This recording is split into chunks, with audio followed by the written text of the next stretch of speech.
I let the HOA paint my grandfather's World War II home neon green until they realized I'm the CEO who could demolish their lives. Would you wait for revenge or strike back immediately? Comment below where you're watching from. The morning Karen's contractors started smashing my grandfather's hand-carved porch. I smiled. They had no idea I owned the company funding their development and the evidence to send them all to prison. The morning started like any other with me sipping coffee on my grandfather's handcrafted cedar deck watching the sunrise cast golden rays over our craftsman-style home. My grandfather had built every inch of this house with his own hands after returning from World War II, using rare old-growth cedar that couldn't be replaced at any price. That's when I spotted her. Karen Williams power walking toward my driveway with a clipboard clutched in her manicured hands like it contained state secrets. I'd seen that determined look before during the neighborhood meetings she'd started hosting at her newly renovated McMansion across the street. I felt my stomach tighten as she stopped to take photos of my front yard with her phone. My grandfather's native plant garden was in full bloom, the same plants he'd carefully cataloged and nurtured for 50 years. Their natural beauty stood in stark contrast to Karen's perfectly trimmed exotic ornamental. I knew she hated every indigenous plant. The clipboard contained what she called an exciting neighborhood beautification initiative, a formal notice about mandatory exterior color schemes, complete with a glossy brochure showing identical beige houses with matching landscapes. The compliance deadline was 2 weeks with a $10,000 beautification contribution for anyone refusing to participate. But that wasn't what made my hands shake. It was the pre-approved contractor list attached. Replace my grandfather's custom stained cedar with vinyl siding. Remove the hand-carved porch posts that had welcomed family for generations, and tear out the native garden that provided habitat for local wildlife and had been featured twice in sustainable gardening magazines. The most devastating requirement, removing the historic cedar beams my grandfather had salvaged from an old forest fire, beams that couldn't be found anywhere else in the country. I watched Karen through my window as she walked back across the street, phone pressed to her ear. Yes, I just delivered the final notice. He'll have to comply now. His house is the last holdout on the block. Her voice carried that fake sweetness that made my skin crawl. Once we get his property in line with standards, our kickback from the contractors will double, and that developer can finally make his offer on the whole block. That evening, I walked to Karen's house, notice in hand. Her doorbell played a tinkling version of We Are the Champions. Of course it did. She answered wearing a neighborhood association president pin, lips stretched in what I guess she thought was a welcoming smile. I've reviewed your beautification initiative, I said calmly, my years of corporate negotiation experience keeping my voice steady. I need to decline. This house was built by my grandfather himself after returning from war. These materials can't be replaced, and I intend to preserve his legacy. Her smile vanished faster than donuts at a morning meeting. You don't understand, she said, leaning forward. This isn't really a request. The HOA has already contracted the painters and renovation crew. Your property is surrounded by compliant members. You have to participate. I pulled out the property documents I'd researched that afternoon.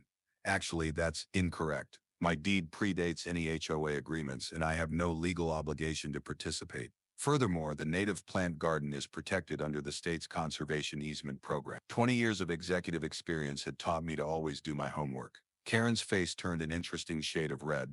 Listen here, she hissed, dropping the fake niceness. This neighborhood is changing. Progress is happening. If you don't get with the program, things might get difficult. Permit issues arise.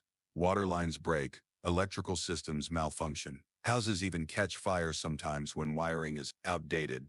I met her gaze steadily. Is that a threat, Mrs. Williams? She stepped back, sugary smile returning. Of course not. I'm just concerned about your safety and community standing. Old-fashioned homes like yours can be so dangerous. It would be terrible if something happened because you refused to modernize. Behind her, I could see her husband watching through their window, phone in hand. Something about his stance made me uneasy. I nodded politely and turned to leave. But Karen's voice stopped me. 3 days, she called after me. You have 3 days to reconsider before the contractors start work. Whether you agree or not. Accidents happen to houses that don't meet code. Walking home, I noticed new faces watching from their windows. Karen's HOA allies, no doubt. Something told me this wasn't going to end with a simple decline notice. I spent that night installing security cameras around my property, making sure to document its current condition. I'd learned long ago to trust my instincts, and right now they were screaming that Karen Williams was just getting started. What I didn't know then was that this wasn't just about property aesthetics or native plants. In my 3 decades of dealing with difficult people, I'd never encountered someone like Karen. As I fell asleep in my grandfather's hand-carved bed frame that had survived 2 generations, I had no idea that this was just the beginning of a war that would change everything, and that my beloved family home would become its first battlefield. But Karen had made one crucial mistake in choosing her target. She just didn't know it yet.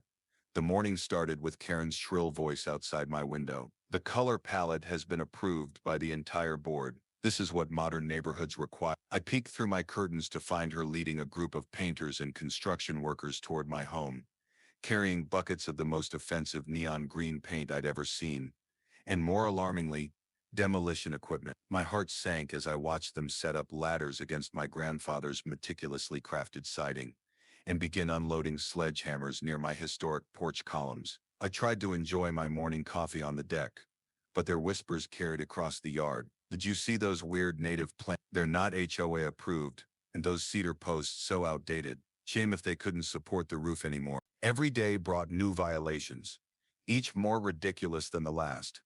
They started leaving warning notices, bright orange papers taped to my door about regulations that didn't exist before their HOA. My Habitat-certified garden, which had been featured in sustainability magazines, was suddenly a neighborhood nuisance.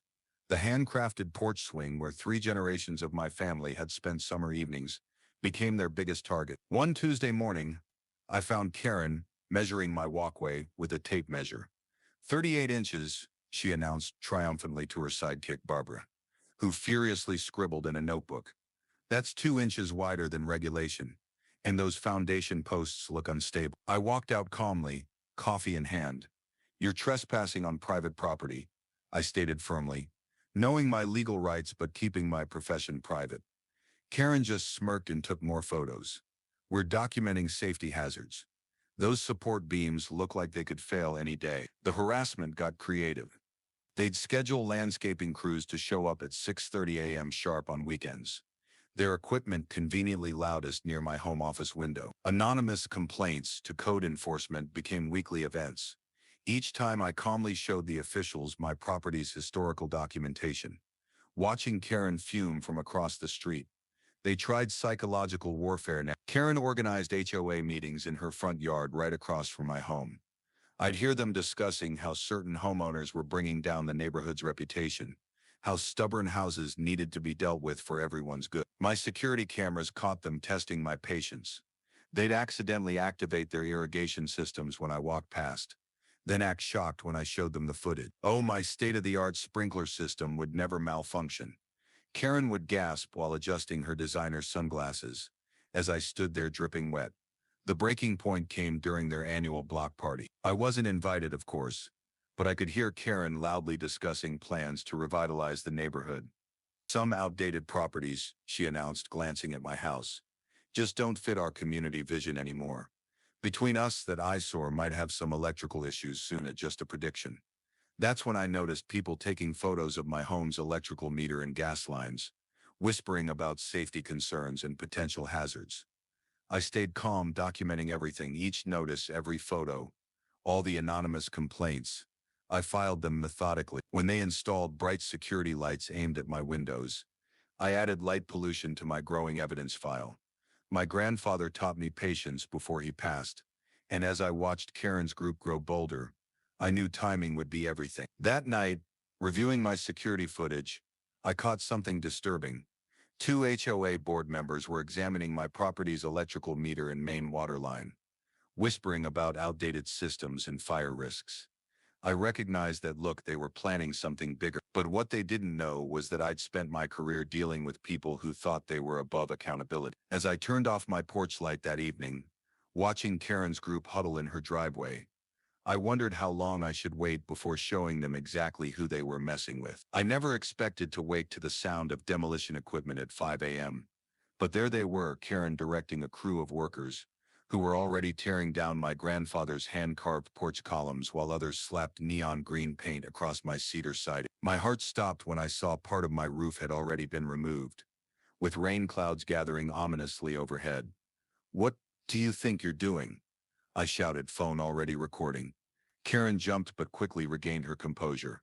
that fake smile spreading across her face like poison. "Oh, we're just implementing the approved emergency safety renovations," she said sweetly, directing the workers to continue. "Our inspector found critical structural issues that posed an immediate danger. The HOA has strict rules about resident safety. If you just joined us properly, we could have handled this through the correct channels." I walked closer, blood boiling but voice steady. "That's not an approved renovation. That's criminal destruction of property. This is a historically significant home with architectural elements that can't be replaced." The workers shifted uncomfortably, but Karen stood her ground. "Well, our safety expert," she gestured to her husband, "determined this structure was in imminent danger of collapse, and these hideous natural wood elements are incompatible with our modern aesthetic guidelines. On my private property, behind my legally established boundary," I challenged, switching on my outdoor lights to better document the damage. That's when Mark, Karen's husband, emerged from their SUV, parked at the curb. As a regional manager at Westbrook Construction, he thought he could intimidate anyone. Now, let's not throw around accusations. We're just trying to prevent a tragedy. Nobody wants to see a family hurt when this place inevitably collapses." He pointed to my partially demolished roof. "Those beams were rotting. We're saving your life." I noticed Mrs. Chen, my elderly neighbor 2 doors down, peeking through her curtains. She'd been bullied into replacing her traditional garden with Karen's approved generic shrubs. Last month, after similar early morning visits, her beautiful koi pond had been filled in with concrete within days. By afternoon, my house was a disaster. Half-painted neon green, the porch partially demolished, and a gaping hole in my roof just as the rain began to fall. Water poured into my grandfather's study, damaging irreplaceable family photos and the journals he'd kept while building this house. But Karen had made a crucial mistake. She'd unknowingly revealed the HOA's pattern of targeting homeowners with historical properties. I spent my lunch break at the county records office, discovering that every house that initially refused to comply with the HOA had experienced mysterious accidents, structural emergencies, or electrical fires until they sold or complied. 5 houses had burned down completely in the past year alone, all historic properties that stood in the way of a massive development plan. I installed high-definition security cameras that evening, hiding them carefully among my remaining untouched exterior features. That evening, Karen paraded potential contractors past my property. "Of course, this eyesore will be fully updated soon," she announced loudly. "We have ways of handling difficult residents. Once the water damage becomes severe enough, the city will condemn." The following week brought an endless stream of harassment. My mailbox was destroyed 3 times. Anonymous complaints were filed about noise on days I wasn't even home. Code enforcement officers appeared daily, finding nothing but returning anyway. The rain continued to pour through my damaged roof, creating thousands in water damage each day. I documented everything meticulously, building my case quietly. But Karen's group grew bold. They started hosting HOA meetings on the sidewalk in front of my home, pointing out every perceived flaw to potential new residents. "This property is driving down home values," Karen would declare, waving her designer tablet for emphasis. "But don't worry, it won't be a problem much longer. We've seen how quickly these old places can burn down when electrical systems fail." The final straw came when I caught them tampering with my electrical panel, carefully loosening connections while pretending to inspect the sidewalk. My security cameras caught Karen instructing her minions, "Make it look like an accident just like the Henderson place last year. Once these wires short-circuit, he'll have no choice but to sell. That'll clear the way for phase 3 of the development plan." That night, as I reviewed the footage, I noticed something strange. The HOA's inspection team always included someone taking photos of my workplace parking pass, my company logo on deliveries, and my professional certifications visible through the window. They were methodically documenting every aspect of my professional life. But why? The pieces were starting to come together, and the picture they formed sent a chill down my spine. I knew I needed to act fast, but I couldn't reveal my hand too soon. What I didn't know then was that Karen had already set in motion a plan that would change everything, a plan that would bring all my worst fears blazingly to life. My hands trembled as I held up the morning report, reading the shareholder updates on how I just approved a major new corporate campus that would employ thousands locally. The boardroom was dead silent when my assistant Miguel burst through the doors, his face ghost white. "Sir, your house, there's been a fire and the remaining structure has been painted neon green." Those words made my blood run cold. I threw my presentation notes aside and raced down the corporate steps, my heart pounding against my chest. 15 minutes, that's all it took to drive home, but it felt like forever.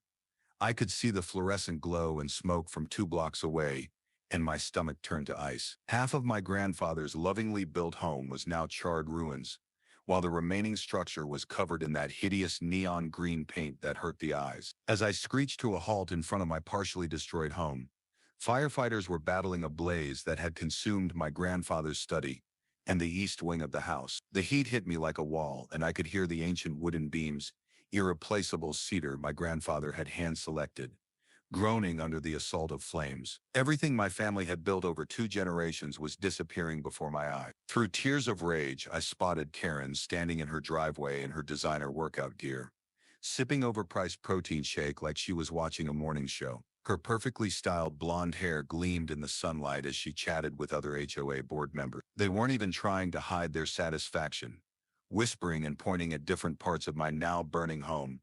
Fire Chief Martinez approached me, his face grim. "Sir, it looks like an electrical fire. These old houses, their wiring can be dangerous."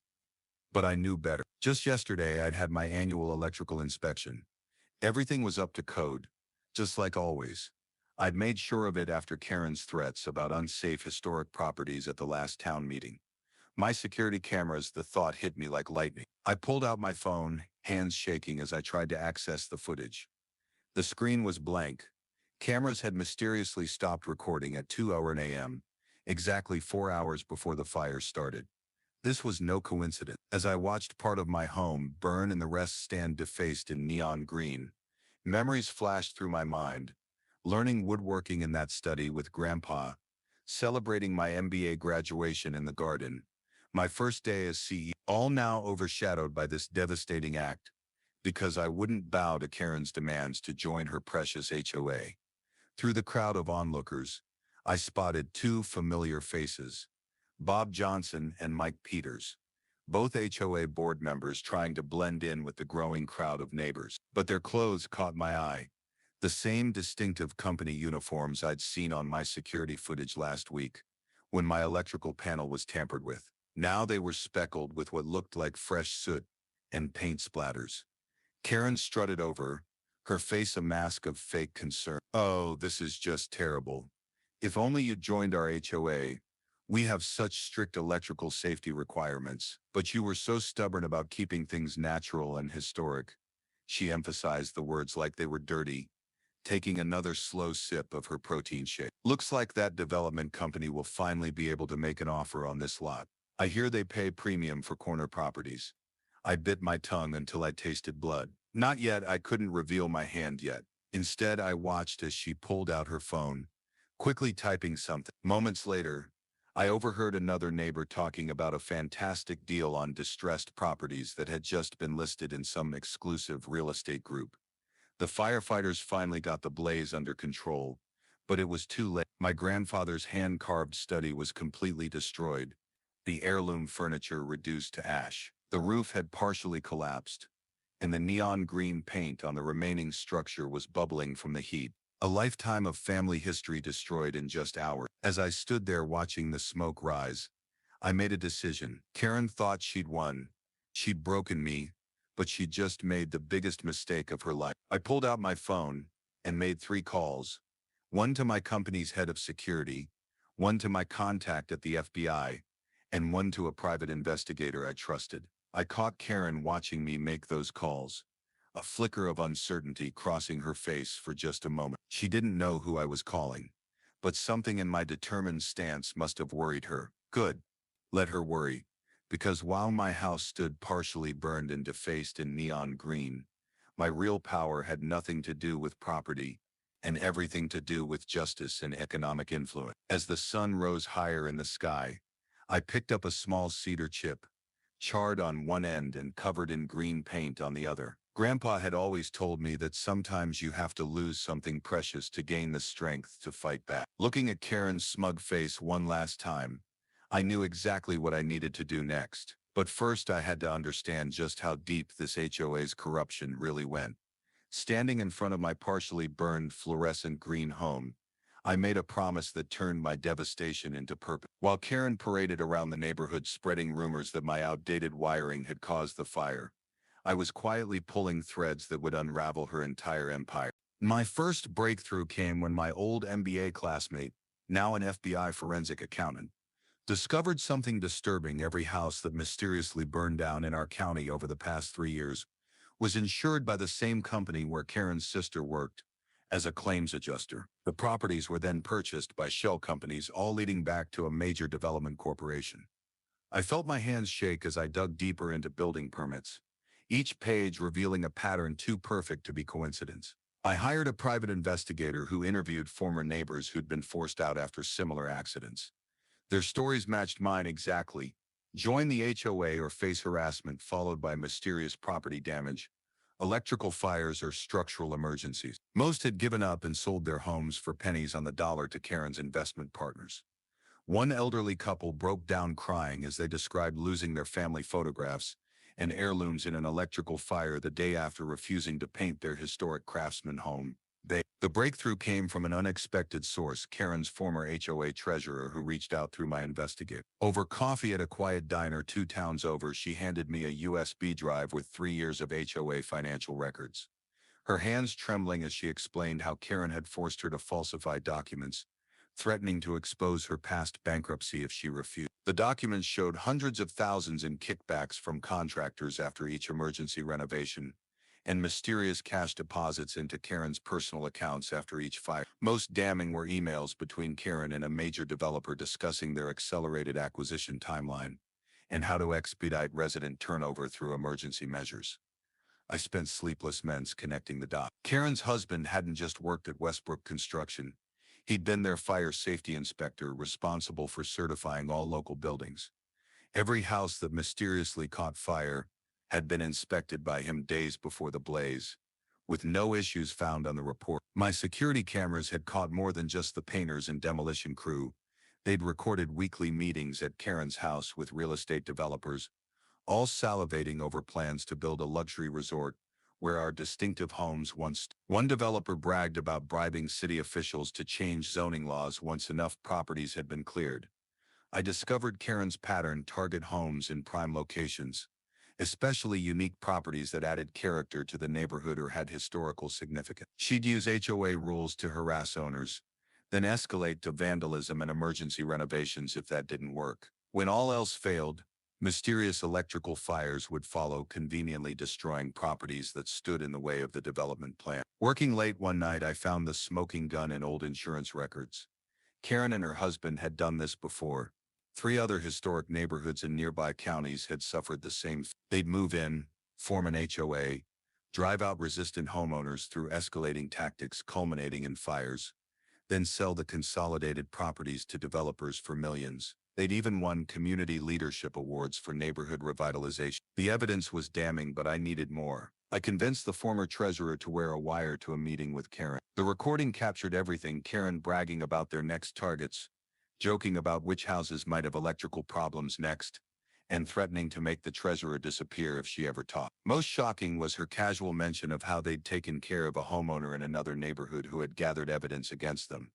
His car brake lines mysteriously failed on a mountain road. Each day I watched Karen strut around the neighborhood planning her next move, while I secretly built my case. She had no idea that every smug wave, every fake sympathetic comment about my unfortunate fire was being documented. Her confidence would be her downfall. The final piece fell into place when I discovered why they targeted my house specifically. Hidden in the city development files was a confidential proposal showing a planned luxury resort complex. Karen's developer partners had inside information.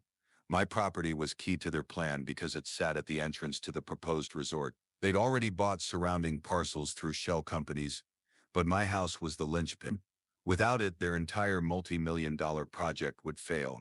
As I organized the evidence for the FBI, Karen's desperation grew. She filed daily complaints about my eyesore property, now half-burned and neon green. She even had the nerve to propose a special HOA assessment for fire risk mitigation, money that would go straight to her husband's inspection company. Little did she know every move she made only strengthened my case. I stood outside the community center, my heart pounding as I watched Karen strut through the entrance carrying her signature protein shake and a stack of glossy folders. Tonight's HOA meeting would be different. After 6 months of careful planning, I'd finally show her who she'd been messing with all this time. Through the window, I could see her setting up her PowerPoint presentation, probably filled with more fake violation photos and made-up rules. My hands trembled slightly as I touched the company ID badge in my pocket. The weight of the FBI wire under my blazer reminded me that everything had to be perfect. The property at 207 Oakwood Drive has been declared a hazardous structure. Karen's voice boomed through the room as I quietly opened the door. As per our emergency powers, we'll be moving forward with immediate demolition plans. Our development partner has generously offered to purchase the lot for redevelopment. A chorus of confused murmurs filled the room. My neighbors, the decent ones who'd been too scared to stand up to her, shifted uncomfortably in their plastic chairs. Any objection? Karen smirked, scanning the room with her beady eyes. No? Well then, let me show you our exciting plans for... I object, Mrs. Williams. My voice cut through the tension like a knife. Every head turned toward the entrance. I walked slowly down the center aisle, my footsteps echoing against the linoleum floor. Karen's smirk flickered for a moment, but she quickly recovered. Well, come to finally admit defeat? Your burned-out neon monstrosity is quite the eyesore. We're doing you a favor, really. She took a long sip from her shake. That same smug smile she wore while watching my house burn. I reached into my briefcase, pulling out a thick folder. Actually, I'm here to present some evidence of my own. I opened the folder, spreading photographs across the table. These security camera stills show you and your board members tampering with my electrical panel the night before the fire. Interesting timing, don't you think? Karen's face twitched. Those could be anyone. And besides, you can't prove. Oh, but I can't. I pulled out more documents, bank records showing payments to her shell company after each house fire, emails discussing their plan to force out non-members, insurance claims handled by her sister, and my personal favorite, her text messages about making sure the electrical fire looked accidental while her team painted the remaining structure neon green for maximum humiliation. The room erupted in gasps and whispers. Karen's hands started shaking, protein shake sloshing over the rim of her bottle. This is ridiculous. You can't just come in here with these wild accusations. I'll sue you for defamation. That was my cue. I reached back into my briefcase one final time, putting on my company ID badge. James Anderson, CEO of Meridian Enterprises, I announced, watching the blood drain from Karen's face. Currently employing over 5,000 people in this region, including... I paused, letting the moment land. The entire executive team at Westbrook Construction, your husband's company, which my firm acquired last month. Her protein shake slipped from her fingers, splattering across the floor. The pink liquid splashed across her designer shoes, but she didn't even notice. Her mouth opened and closed like a fish out of water. FBI, nobody move. On cue, agents burst through both doors, badges raised. Karen's husband, who had buried all those inspection reports, tried to make a break for the emergency exit. He didn't make it 3 steps before being tackled. I walked up to Karen, who had collapsed into her precious president's chair. You know what the biggest mistake arsonists make? They get so caught up in their own power trips, they forget to check who they're really dealing with. I picked up her fallen gavel, the one she'd used to sentence my home to destruction. Meeting adjourned. The click of handcuffs echoed through the room as FBI agents led Karen and her board members away. My neighbors erupted in applause, years of fear and intimidation finally broken. As I packed up my evidence, old Mr. Johnson from across the street hugged me with tears in his eyes. We should have helped you fight them, he whispered. I hugged him back, watching Karen being escorted to a waiting FBI vehicle. Sometimes, I said quietly, justice needs to take the long road to make sure it arrives at the right destination. The morning of the federal trial felt different. I stood in front of my bathroom mirror in my temporary apartment, straightening my tie, thinking about how Karen had laughed when my house burned. Now she wasn't laughing anymore. The courtroom was packed with neighbors, reporters and victims from other neighborhoods who'd come forward after seeing our story on the national news. Karen walked in wearing an orange jumpsuit instead of her usual athleisure wear, but her face turned ghost white when she saw me sitting in the front row. I'll never forget how she grabbed her lawyer's arm and whispered, "That's him, the one whose house we burned." Her lawyer dropped his pen. The evidence we presented was shocking. Our investigation had uncovered 15 other houses that mysteriously burned down after refusing to join Karen's HOA. The pattern was always the same: harassment, vandalism, then fire. They'd collect insurance money through her sister's position, then buy the burned properties for pennies through shell companies. They'd already made millions and destroyed countless family legacies. We played the security footage from my hidden camera. The whole courtroom gasped, watching Karen and her HOA friends tampering with my electrical panel at 2 a.m., then later directing painters to cover the remaining structure in neon green paint after the fire. Karen kept shaking her head, mouthing no, as her own voice came through the speakers. Once it burns, he'll have to sell like all the others. The real surprise came when Karen's husband, the former safety inspector, turned against her. He'd been keeping quiet out of loyalty, but seeing the evidence broke him. He told everything: how they planned it all, how they picked their targets, how they arranged for the fires and made them look accidental. Karen screamed liar, so loud the judge had to threaten her with contempt. One by one, people stood up to tell their stories. Miss Chen, the retired teacher who lost her family heirlooms. The Patels, whose cultural artifacts were destroyed. Each story made Karen shrink smaller in her seat. Her orange jumpsuit couldn't hide how scared she was now. When the judge read the verdict, my heart swelled with vindication. Guilty on all counts of racketeering, fraud, arson, and conspiracy.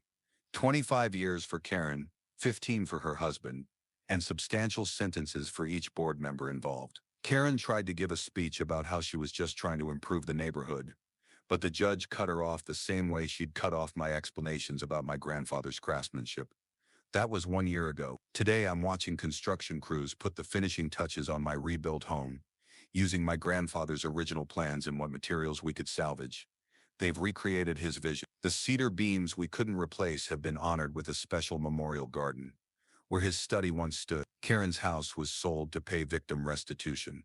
A lovely multi-generational family lives there now, their children playing in the yard where Karen used to stand taking photos of violations. The neighbors created a real community association, not an HOA, but a group that actually helps each other. We established a legal defense fund for homeowners facing similar situations nationwide. We have community gatherings in my rebuilt garden. Everyone brings food and shares stories of their own family legacies. Yesterday, Mrs. Chen brought her famous dumplings and showed me photographs of her newly restored traditional garden. Sometimes when I'm working in my garden, people stop to thank me, not for being a CEO, but for standing up to criminals who prey on homeowners. The national news did a follow-up story about how we transformed from the neighborhood terrorized by HOA arson into a community that protects historical legacies. They interviewed the Patels, who now host our monthly heritage preservation meetings in their beautiful restored courtyard. I keep a charred piece of my grandfather's hand-carved banister on my desk at the office, recovered from the ashes of my home. It reminds me that corporate power should be used responsibly, and that family legacies are worth fighting for. And every morning, I sip my coffee on my rebuilt porch, watching the sunrise through new windows crafted to match my grandfather's original design, knowing that sometimes the best revenge isn't just rebuilding what was destroyed, it's making sure the people who destroyed it can never harm another family again.